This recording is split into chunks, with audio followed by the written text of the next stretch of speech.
The major camera companies do not want you to know this. The vast majority of filmmakers and photographers should not buy the latest cameras. I'm going to explain exactly why this is and what I think you should do instead in order to get better at taking photographs and making videos. I'll also explain a bit later on how I'd invest my money if I was buying a camera now.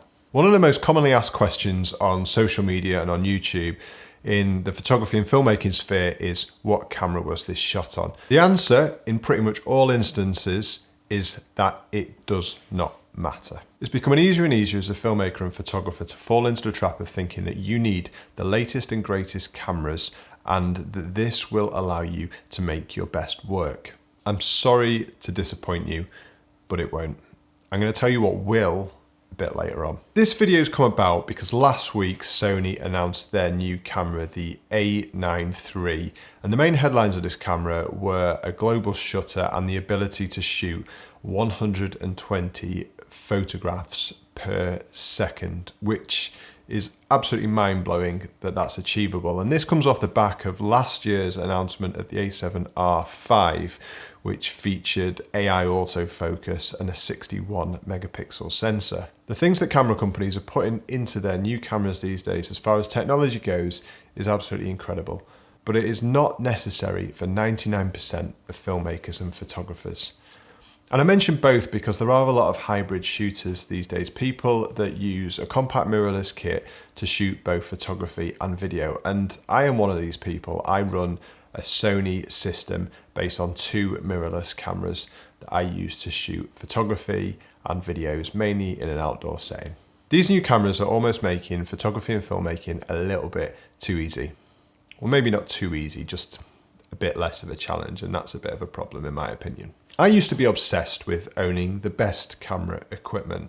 I needed the best full frame cameras. I needed f2.8 lenses on the zooms and f1.4 or 1.2 on the primes. I used to use the best lighting gear when I worked in a studio, the best filters, the best tripods, the best laptop, the best drone. And when I think about it, not a lot of it really mattered. Having all this stuff was my way of fighting the imposter syndrome I felt within. It was my way of showing I'm the real deal and I know what I'm doing because I've got all this great stuff. And it worked, but it also didn't work. All that matters is the final image, the final output from your camera. And I'm not convinced that all that gear allowed me to improve on this final output. I say that new cameras are making things a little bit too easy. And I think that if things become easier and less of a challenge, it just gets a little bit boring and just not as fun. We humans need challenges in our lives in order to grow and to flourish and to get better creatively. A challenge to me is part of the fun. Better gear can allow us to be more creative, but I think there's a bit of a line that's now been crossed. I feel like we're in an age now where camera companies are just adding things to new cameras for the sake of it. We're in an area of diminishing returns with new camera updates. I mean, who needs to shoot 120 frames in a second in photography? Who actually needs global shutter?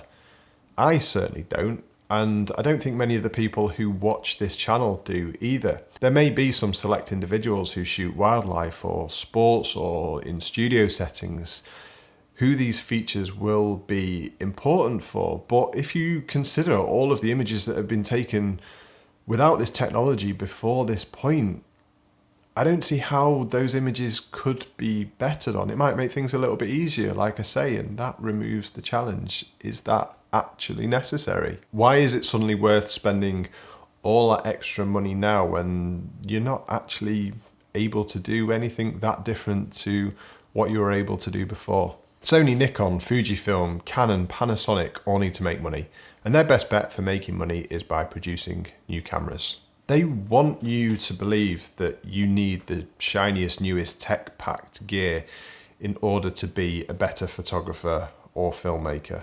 They want you to think that you cannot fulfill your creative potential without having the newest and the best gear, but that is just not true.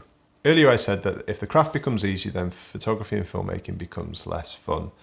These activities should be hard. It's why people spend their entire lives, in some cases, trying to be the best photographer or filmmaker that they can be. And it's all about investment into the creative process, not investment into the gear that you use for that creative process. I honestly believe that some of the newest kit, certainly the newest kit that I've been able to get my hands on, takes some of the fun out of it. I did buy a Sony a7R5 earlier this year, and that was mainly for work purposes. And I can honestly say that it's probably the least inspiring and the least fun camera that I've ever owned.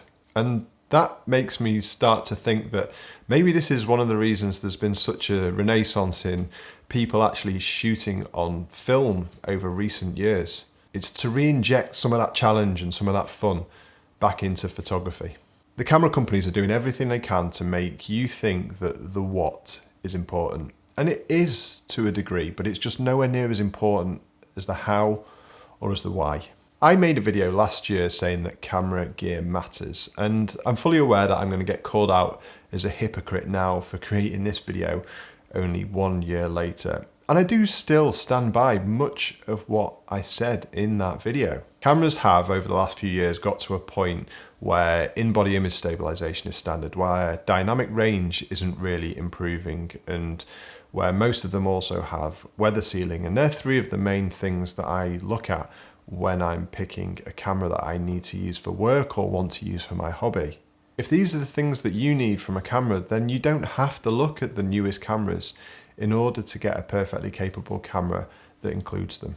So if new gear isn't the answer, then what is? Well, it's decidedly simple. It's getting out, taking pictures, putting in the time. Sorry if you were expecting more, but this is the answer. It's the only answer. The harsh truth is that if you can't take a good photograph on a 15-year-old Canon 500D, then you're not going to be able to take a decent photograph on a Sony a7R5. If you are in the market for a new camera at the moment, think long and hard about your needs. Marketing plays heavily on our fears, what we might be missing out on. What if in 6 months I need a full frame camera, or what if in the future I need a 61 megapixel sensor? Nobody needs a 61 megapixel sensor, by the way. I mentioned diminishing returns earlier, and buying a new camera is a lot like buying a car. As soon as you've bought that camera, its value is considerably less than what you paid for it. My advice would be to buy what you need for now and do everything you can to get better at using it. Pretty much any decent camera released in the last 5 years or so would be more than sufficient for the majority of people that will see this video, and probably for me as well. Earlier today, I asked on social if any photographers could send me some images or videos that have been taken on older gear, and I've had an amazing response to it. And all of these images I'm showing you now were taken on older kit, and it just shows exactly what is possible. These cameras that were used to take these images were really good at the time of use, and they're still really good cameras now. And it just goes to show what can be captured on older kit. These guys have put the time into studying photography. They've endlessly practiced, and they've learned from the mistakes. If anything, I think I have more appreciation for these images knowing now that they were shot on older gear. I just wanted to say thanks to everyone that sent stuff in. I got a lot more than I expected, and I'm afraid I just haven't got time to show them all. But I'll link to the threads and post below so that you can kind of see who replied to it. But I just wanted to quickly say thanks to Felix who sent this in, and this was shot on a D750 and actually won World Landscape Photographer 2 years ago, and Gareth who sent this in, this was shot on a Z6, and Gareth won at the British Photography Awards just earlier this week. So congratulations to both of them for those winning images, which are incredible, and shot on, I suppose what we're saying is older kit, but it's not older kit really, is it? I mean, that's just kind of, it's less than sort of 10 years old. If you really want to look at older kit, Alex sent these in, and these were shot on a Leica from 1948. And I've also had these from Mark Littlejohn, who took these images on 30, 40-year-old lenses. It just goes to show that if you buy and use the right kit and put the time into learning, you can capture some really good stuff, and it doesn't really matter how old the kit is. If you're willing to shop around, then you can get some absolute bargains now. This A7 IV, for example, recently sold on eBay for just over £1,000, which is nearly £2,000 less than the list price. And if you're worried about buying used off eBay, you can use a site like Wexed Used or MPB and buy used gear with just a little bit more confidence. And then these savings you make doing this will allow you to invest in the things that will really help you improve as a photographer or filmmaker. Going on workshops, for example, or buying new lenses, or even going on trips, dedicating weekends or weeks to just immersing yourself in photography in that particular location. That will be so much more valuable to you than the latest and greatest new camera body. If my work wasn't centered around photography and filmmaking, then I'd probably now invest in either a Fujifilm X-T3 or maybe an X-T4, just because that is the model where they added the in-body image stabilization. And you can see here how much these can be picked up for now used, and you will save so much money than if you were to drop £4,000 on an A7R5, for example. And as I said in last week's video, some of my favorite images were taken on a Fujifilm X-T2, which is now, like a 6 or 7 year old camera. A different camera wouldn't have improved these images. Learning and practicing to be a better photographer, that's what would have improved them. And I know that this is just an APS-C camera, but most people do not need a full frame camera. I worked on a video a couple of weeks ago with Nigel Danson where he compared APS-C to full frame and then to medium format. Unless you're going really big with your prints, and the majority of us aren't, then a full frame just isn't worth the extra cost. You need to be really honest about your own photography and your own filmmaking and take it from there. Don't just assume because you spend more money on camera gear that will make your photography and your filmmaking better. It's so easy to get caught up in new camera hype. Believe me, I have been there more than once. You can very easily convince yourself that you need more, but honestly, you don't. In case you missed it, last week's video was all about how I use one camera every day to get better at photography, and you can check it out here.